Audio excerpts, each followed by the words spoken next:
Assalamualaikum warahmatullahi wabarakatuh. Selamat siang anak-anak. Kembali lagi di video pembelajaran kali ini. Apa kabarnya? Semoga anak-anak ustazah dalam keadaan sehat walafiat ya. Nah, walaupun kita sekarang belajar daring, tidak lantas mematahkan semangat kita untuk tetap belajar. Jadi, ingat, musim-musim pandemi jaga kesehatan kalian dan pakai masker, jangan lupa dan cuci tangannya. Siap? Pertemuan kali ini kita akan belajar di tema 5, yaitu ekosistem. Nah, anak-anak, untuk pembagian materi pada hari ini terdiri dari 2 mata pelajaran, yaitu Bahasa Indonesia dan yang kedua adalah PPKN. Untuk Bahasa Indonesia, yang pertama ialah pengertian artikel. Yang kedua adalah membuat kesimpulan suatu paragraf. Dan yang ketiga, itu materi PPKN ialah semangat gotong royong dalam mempererat persatuan. Nah, kita langsung masuk materi yang pertama ya nak, yaitu ada di tema 5, subtema 2, pembelajaran 3, materi Bahasa Indonesia, yaitu pengertian artikel. Kita masuk di materi yang pertama ya, yaitu pengertian artikel. Dalam KBBI, artikel adalah karya tulis lengkap, misalnya laporan berita atau esai dalam majalah, surat kabar, dan sebagainya. Kemudian, artikel juga memiliki pengertian yaitu tulisan yang berisi pendapat, ide atau fakta yang mana kadangkala menghibur, mendidik, atau mengkritisi yang disebarluaskan melalui media massa baik online maupun offline. Oke anak-anak, kita sekarang masuk di materi yang kedua ya, yaitu tema 5, subtema 3, pembelajaran 3, materi Bahasa Indonesia, yaitu membuat kesimpulan suatu paragraf. Nah anak-anak, untuk materi yang kedua yaitu kesimpulan suatu paragraf. Masih dalam materi Bahasa Indonesia ya. Kesimpulan suatu paragraf adalah suatu ringkasan peristiwa yang disampaikan secara urut, mulai dari awal terjadinya peristiwa hingga sampai pada akhirnya, yang dapat juga merupakan solusi dari masalah peristiwa tersebut. Di dalam membuat kesimpulan suatu paragraf, terdapat langkah-langkah yang dapat dijadikan acuan dalam membuat kesimpulan.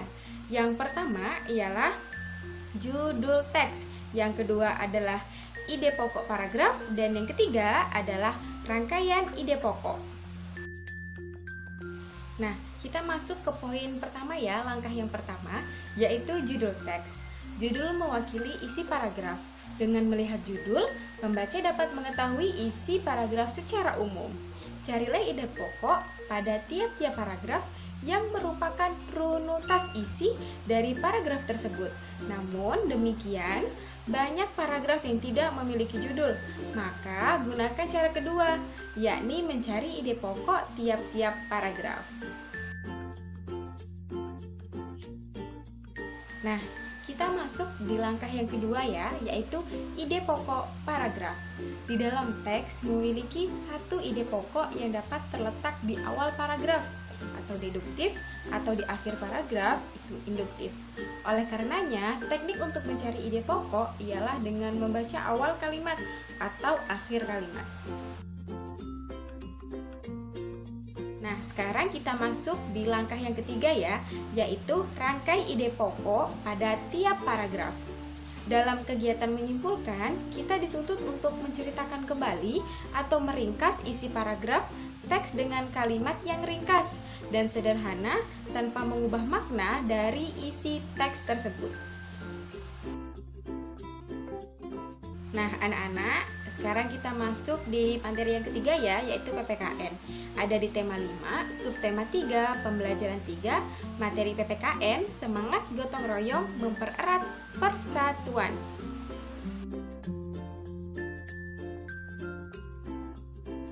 Anak-anak, tahukah kalian, kehidupan masyarakat Indonesia tentu saja memiliki keunikan jika dibandingkan dengan kehidupan masyarakat bangsa lain. Coba kamu perhatikan gambar.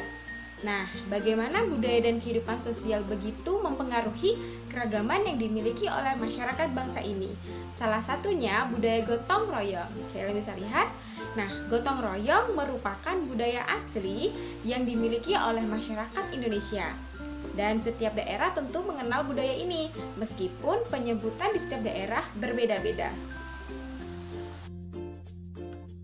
Nah, di dalam gotong royong memiliki makna. Nah, apa sih itu gotong royong?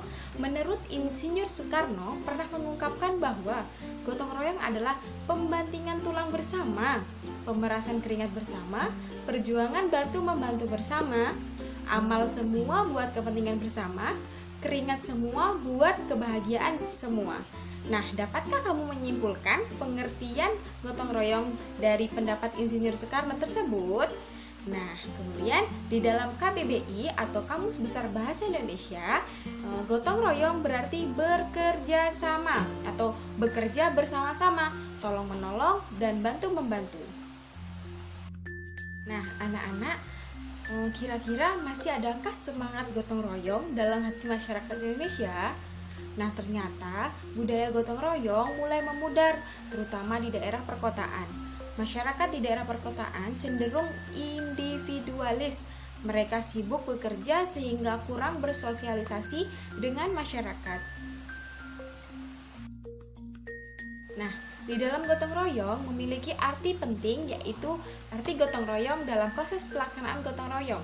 Yang pertama, pekerjaan berat akan terasa ringan.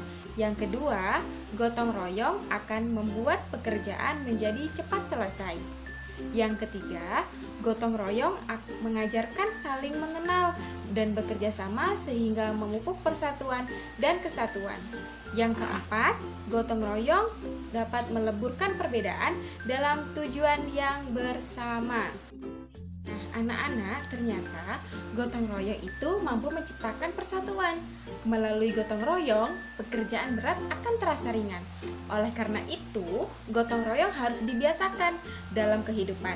Membiasakan nilai gotong royong dalam kehidupan masyarakat yang beragam sangat penting untuk menjalin kerukunan serta mempererat persatuan dan kesatuan antar warga masyarakat.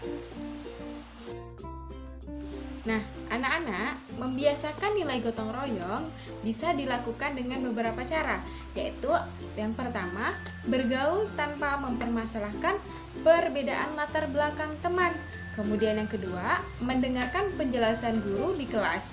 Kemudian yang ketiga, menaati tata tertib di sekolah. Yang keempat, menolong teman yang membutuhkan tanpa melihat perbedaan sosial budaya teman. Kemudian yang kelima, yaitu menghargai pendapat teman dalam diskusi kelas. Nah, itu dia anak-anak video pembelajaran kita hari ini. Semoga bermanfaat bagi kita semua.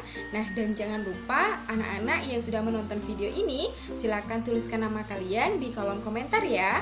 Nah, Ustazah cukupkan video pembelajaran hari ini, semoga bermanfaat.